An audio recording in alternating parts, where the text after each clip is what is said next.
Alright guys, स्वागत है आपका इस वीडियो में। तो फाइनली यहाँ पे डेमन स्लेयर के सीजन 4 का एपिसोड नंबर 4 आ चुका है। सीजन 4 का एपिसोड नंबर 4 मतलब 4 अजीब नहीं लग रहा तुमको ये सुन के? वैसे यार मेरे को एक बात बताओ, कुछ लोग इस सीजन को सीजन 5 भी बोल रहे हैं। मुझे बताओ कि कमेंट सेक्शन में ऐसा क्यों हो रहा है। एनीवे, ज़्यादा हम बात नहीं करते। अगर आप इस एपिसोड के सारे फाइट सीन्स देखना चाहते हो तो मैंने ये एपिसोड ऑलरेडी अपने टेलीग्राम चैनल पर डाल दिया है, जाके ज्वाइन कर सकते हो। लिंक आपको डिस्क्रिप्शन में मिल जाएगी। आपको जुगाड़ कर रखा है वहाँ पे एपिसोड का।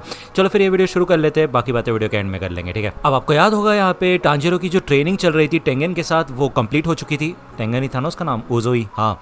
तो उसके बाद यहाँ पे वो टोकिटो के पास आता है। जब वो यहाँ पे टोकिटो के ठिकाने पे पहुंचता है तो वो देखता है यहाँ पे कि कितनी खतरनाक ट्रेनिंग चल रही होती है। मतलब ऑलमोस्ट ये सारे बंदे लेट चुके होते हैं नीचे, इनकी वाट लग रही होती है कसम से। और इसको देख के यहाँ पे टांजिरो पहले तो काफ़ी ज़्यादा खुश होता है। वहीं हमें दिखाया जाता है कि टोकिटो कितना ज़्यादा सीरियस है इस ट्रेनिंग को लेकर। ऑब्वियसली बात है यार, मतलब वो इनको पूरा कूट के ट्रेन करना चाहता है, ठीक है ना। यहाँ पे हमें दिखाया जाता है कि कैसे टोकिटो इनको काफ़ी टफ ट्रेनिंग दे रहा होता है।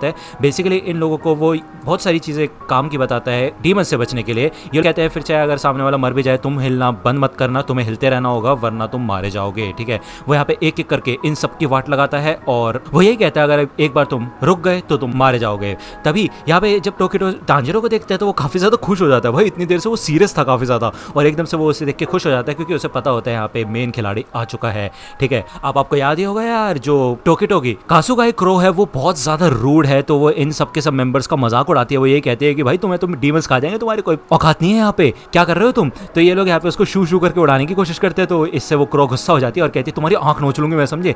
तो टोकिटो यहाँ पे टांजिरो के पास आता है और टांजिरो कहता है कि मेरे को तुमसे मिलकर अच्छा लगा, मैं तुम्हारे साथ ट्रेनिंग करने के लिए काफी ज्यादा बेताब हूँ। तो टोकिटो कहता है हाँ मैं भी। जिसके बाद यहाँ पे हमें दिखाया जाता है ये दोनों ही एक शेड में जाते हैं। इस शेड के अंदर यहाँ पे कानामोरी होता है। ऑब्वियसली बात है, यहाँ पे कानामोरी को देख के टांजिरो शॉक हो जाता है। वो ये सोचता है कि यहाँ पे कानामोरी क्या कर रहा है। तो टोकिटो इसलिए एक स्वॉर्ड यहाँ पे निकाल के टांजिरो को देता है और कहता है कि इस स्वॉर्ड को पकड़ के पीछे खड़े हो जाओ।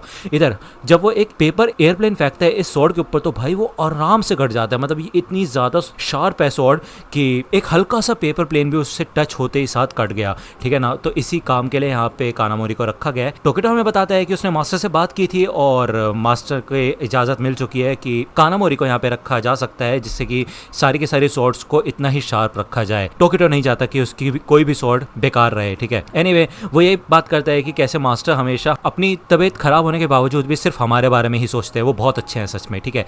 यहाँ पे हमें फिर से ट्रेनिंग का सीन दिखाया जाता है, लेकिन यार जिस चीज़ का मैं वेट कर रहा था वो चीज़ होने में यहाँ पे ना सदियों लग गई। सच बता रहा हूँ, यहाँ पे ये सारे के सारे लोग जो होते हैं ना यही लड़ रहे होते हैं, मतलब मेंबर्स नॉर्मली, और टोकिटो इनकी बहुत बुरी तरह से वाट लगा रहा होता है। इधर टोकिटो इस बंदे को यही बताता है कि अगर तुम 9 बार जीत भी जाओगे ना तो उससे कोई घंटा फर्क नहीं पड़ता। अगर तुम एक बार भी हार गए ना तो उससे तुम्हारी जान चली जाएगी। तो तुम्हें वो हर स्किल सीखना है जिससे कि तुम जिंदा बच सको। जिसके बाद यहाँ पे टोकिटो निकल जाता है और यहाँ पे तकरीबन शाम ही हो चुकी होती है।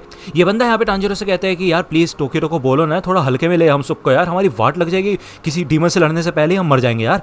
तो टांजिरो कहता है वैसे देखा जाए तो वाट तो टोकिटो की लग रही है, मतलब वो अकेला है और हम इतने सारे हैं तो हम सबको ट्रेन भी तो कर रहा है वो। तो ये बात तो सच है यार, हार्ड तो यहाँ पे टोकिटो के लिए ये सारी चीज़ें है कि नहीं। शाम होने के बाद ये सबके सब लोग इधर थोड़ा फ्रेश वगैरह होते हैं और टोकिटो के बोलने के तरीके पे थोड़ी बात करते हैं, टोन के बारे में बात करते हैं। तो टांजिरो कहता है कि वैसे देखा जाए तो पहले से काफ़ी सॉफ्ट हो गई है उसकी टोन। तो ये लोग थोड़ा डिप्रेस हो जाते हैं ये सोच के कि भाई सॉफ्ट हो गई है, इन्हें तो लग रहा था कि पहले ही इतना ज़्यादा स्ट्रिक्ट है वो, तो पहले कैसा होगा। तो यहाँ पे हमें दिखाया जाता है कि टोकिटो इधर से बाहर जाता है। टांजिरो यही सोचता है कि ये कहाँ गया है। तो ये लोग बताते हैं कि वो शाम के समय बाहर निकल जाता है शायद डिनर करने के लिए। तो यहाँ पे हमें दिखाया जाता है भाई एक खतरनाक सीन, जो पिछले एपिसोड में हमें आंख दिखाई गई थी ना, वो एक नहीं दो भी नहीं भाई, यहाँ पे झुंड होता है उन आंखों का। और यहाँ पे हमें दूसरी ओर दिखाया जाता है उस लेडी का सीन जो कि इन्फिनिटी कासल को कंट्रोल करती है और वो यहाँ पे एक गिटार टाइप का इस्तेमाल करती है। आपको पता है हर चीज़ को कंट्रोल करने के लिए वो इनाइस का कंट्रोल करके इधर टोकिटो के ऊपर नजर रख रही होती है यार, जो कि काफ़ी खतरनाक बात है। एनीवे, यहाँ पे हमें दिखाया जाता है उस जगह का सीन जहाँ पे सानेमी और ओबनाई लड़ाई कर रहे होते हैं। ये दोनों ही अपने काफ़ी कमाल के स्किल्स का प्रदर्शन करते हैं और इस ट्रेनिंग को देख कर सच में काफ़ी मज़ा आ जाता है। यहाँ पे टोकिटो भी आ जाता है और वो ये कहता है कि मैं भी तुम लोगों के साथ ट्रेनिंग करना चाहता हूँ, ठीक है। तो सानेमी हमें यही बताता है कि सुबह के टाइम तो इनकी नॉर्मल ट्रेनिंग होती है बाकी मेंबर्स के साथ, और ये इन लोगों के लिए असली हाशिरा ट्रेनिंग है जहाँ पे हाशिरास आपस में ट्रेनिंग करते हैं। इस ट्रेनिंग के दौरान सानेमी और ओबोनाई दोनों के दोनों टोकिटो के ऊपर हमला करने के बारे में सोचते हैं, मतलब सोचते नहीं है, मतलब ट्रेनिंग करने के लिए ऑब्वियस सी बात है, ठीक है ना। तो यहाँ पे हमें दिखाया जाता है इतने कमाल के फाइटिंग सीन्स, मतलब दिखाया कुछ नहीं जाता, धूल धूल हो जाती है। वो इस चमकीली चमकीली चीज को देख के मेरे को यहाँ पे सीजन 2 की याद आ गई। एनीवे यहाँ पे कासुका क्रो भी बैठी होती है टोकिटो की, जो कि कहती है इन दोनों की वाट लगा के रख दो। लेकिन यहाँ पे ये लड़ाई अच्छी खासी चलती है और इससे सानेमी भी काफी ज्यादा थक जाता है। और मैंने सुना है यार कि सानेमी और ओबोनाई, खास करके सानेमी, मांगा के अंदर काफी ज्यादा पावरफुल कैरेक्टर है जिसका पोटेंशियल अभी तक हमें दिखाया नहीं गया, आगे चल के दिखाया जाएगा, जो कि काफी अच्छी बात है। तो ये सब के सब लोग काफी ज्यादा थक चुके होते हैं और साथ में इनको काफी ज्यादा मजा भी आया होता है इस कॉम्बैट ट्रेनिंग के साथ। ये लोग पूछते हैं टोकिटो से कि तुम्हारी ट्रेनिंग कैसे चल रही है, तो वो बताते हैं कि आज टांजिरो आया था यहाँ पे, अभी भी वो हील हो रहा है लेकिन वो ओबोनाई तक पहुंचते पहुंचते पूरी तरह से हील हो जाएगा। तो ओबोनाई यही कहता है कि इसका मतलब ये है कि मैं उसको अपनी पूरी ताकत से ट्रेन कर सकता हूँ। तो सानेमी कहता है हाँ, फिर चाहे वो कितना भी ज्यादा ताकतवर हो जाए, मैं उसको दिखाऊंगा कि वो हाशिरा के लेवल पे अभी तक नहीं आया है, ठीक है। तो टोकिटो यही कहता है कि अपना बेस्ट देना टांजिरो। यहाँ पे हमें अगले दिन का सीन दिखाया जाता है और इधर अभी भी सारे के सारे जो मेंबर्स होते हैं वो ही लड़ रहे होते हैं टोकिटो से और इन सबकी ही काफी ज्यादा वाट लग गई होती है। तो टोकिटो यही कहता है कि अभी यहाँ पे हमारे बीच में थोड़ी टेंशन कम हो चुकी है, तो इसलिए अब हम असली स्वॉर्ड्स का इस्तेमाल करेंगे। तो अभी तक ये लकड़ी के स्वॉर्ड का इस्तेमाल कर रहे थे, अब ये रियल स्वॉर्ड से लड़ना शुरू करते हैं।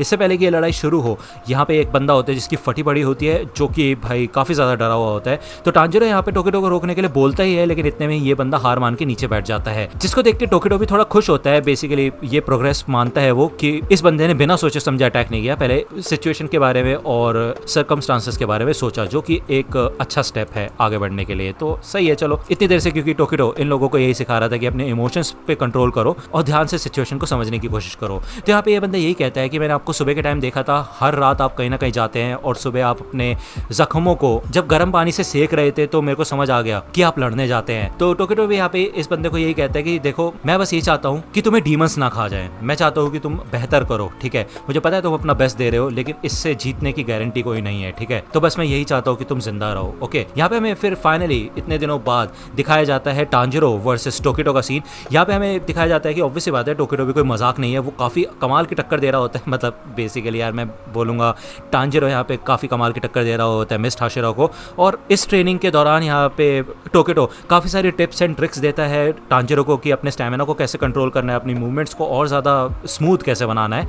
ट्रेनिंग खत्म होने के बाद टोकिटो इधर टांजिरो को फ्री कर देता है सिर्फ 5 ही दिनों में। ये देख के यहाँ पे टांजिरो तो शॉक ही हो जाता है और ऑब्वियस सी बात है यहाँ पे टोकिटो काफी अच्छे मूड में आ जाता है। तो ये बंदे पीछे से कहते हैं यार हम भी वैसे 2 हफ्ते से यहाँ पे है, तो क्या हम भी जा सकते। लेकिन इतने में टोकिटो पीछे पलटता है और वो कहता है क्या क्या बकवास कर रहे हो तुमने अभी घंटा कुछ ट्रेनिंग नहीं की है ठीक से, ठीक है ना, अभी तो तुम्हें शॉर्ट प्रैक्टिस भी करनी है। तो जब तक तुम्हें वो प्रैक्टिस करते रहना है, जब तक वो प्रैक्टिस डमी टूट नहीं जाती। तो इससे इन लोगों की वाट लग चुकी होती है। तो इधर भाई टांजिरो को चिल मच रही होती है और वो कहता है कि हे टोकिटो, क्यों ना हम एक पेपर एयरप्लेन फ्लाइंग कंपटीशन करें। तो बेसिकली कानोमोरी ने यहाँ पे टांजिरो को बताया होता है कि टोकिटो की हॉबी है पेपर एयरप्लेन बनाना, ठीक है। तो ये बात भी यहाँ पे टांजिरो ने ही कानोमोरी से पूछी होती है कि टोकिटो की हॉबी क्या है। तो टांजिरो यहाँ पे यही ऑफर रखता है कि अगर मैं जीत गया तो आप इन लोगों के साथ सख्ती से पेश नहीं आएंगे, थोड़ा आराम से पेश आएंगे, ठीक है। तो टोकिटो यही कहता है कि चिंता मत करो, मैं हारूंगा नहीं, ठीक है ना। तो यहाँ पे बेसिकली इनका ऑफर चलता है, चैलेंज होता है कि 10 में से एक बार भी जिसका भी लंबे समय तक प्लेन उड़ा वो जीत जाएगा, ठीक है ना। मतलब 9 बार चाहे हार भी जाए, लेकिन 10वीं बार भी अगर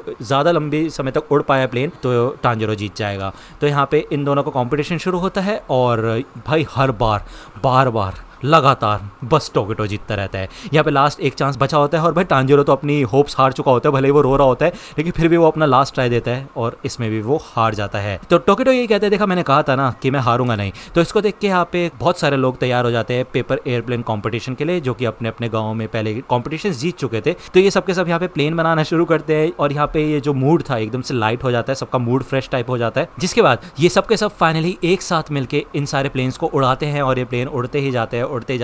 टोकिटो देखता है कि कैसे ये सारे के सारे बंदे जो इतने दिनों से स्ट्रेस में थे खुश हो चुके हैं। टांजिरो भी यहाँ पे काफी ज्यादा खुश है। जाने से पहले यहाँ पे टांजिरो बताता है कि मुजान किबुत्सुजी अब नेजुको के पीछे जाएगा, क्योंकि अब फाइनली नेजुको सन को झेल सकती है। इसी वजह से अभी काफी समय से हमें कोई डीमंस नहीं दिखाई दे रहे हैं। तो टोकिटो कहते हैं वैसे अच्छी बात है, इस वजह से हम हाशिरा ट्रेनिंग पे ज्यादा ध्यान दे सकते हैं। टांजिरो यही कहता है कि मेरे को नेजुको से दूर जाने में काफी ज्यादा डर लग रहा था, लेकिन मैं उसको अगर इस मिशन पे लेके आता तो ऐसा होता कि मैंने खुद ही अपने हाथों से उसको दुश्मनों के हाथ में सौंप दिया। ये काफी ज्यादा खतरनाक खतरनाक हो सकता है। तो टोकिरो कहता है ऐसा हो सकता है कि किबुत्सुजी इस समय डीमंस को इकट्ठा कर रहा हो नेजुको को पकड़ने के लिए, जिससे कि वो फाइनली छुपना छोड़ सके। तो टांजिरो यही कहता है कि वो अपनी ट्रेनिंग करेगा और धीरे धीरे करके ताकतवर बनेगा, और वैसे भी उसको टेंशन लेने की जरूरत नहीं है क्योंकि उसने नेजुको को एक ऐसे इंसान के पास छोड़ा है जिसके ऊपर वो पूरी तरह से भरोसा कर सकता है।